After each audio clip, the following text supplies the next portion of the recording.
to continue my answer with the first question, in the 60s, there were no industrial organizational psychology departments in Canada. So I had to go to the United States. And there I was extremely lucky. I went to Georgia Tech, and another professor kind of adopted me as his son/grad student. And I say son because you invite me into his home, and I would have dinners there. And he was just a true mentor. He was hired in 1968 by the American Pulpwood Association.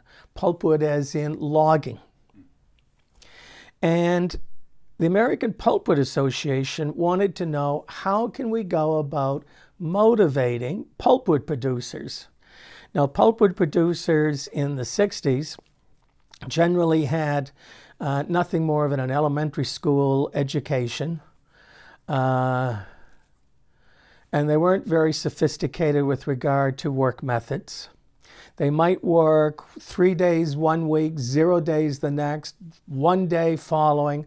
So you have these major pulp and paper companies like International Paper Company, for whom they supply wood, wondering, is our wood supply going to be overstocked, understocked? What can we do with these people? And they're independent, so you can't tell them you got to come to work.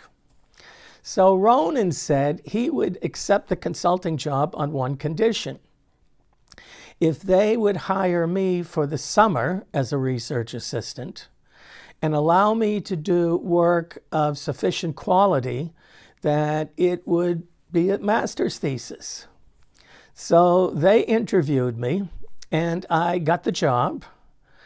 And hence, everything started from there. It was, how can you motivate, energize pulpwood producers and their crew to work 4 to 5 days a week, and rather than cut as many trees as they feel like, really work to their full potential.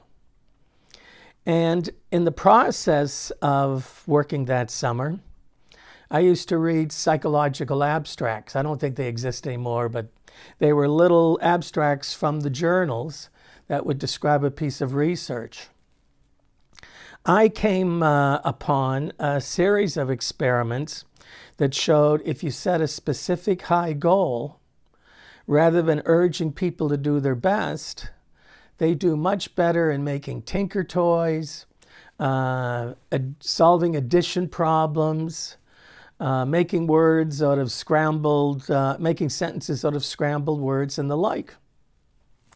And it suddenly dawned on me. I remember racing into Dr. Ronan's office saying, Dr. Ronan, some guy I never heard of named Locke are doing these laboratory experiments. I think it might work in the woods.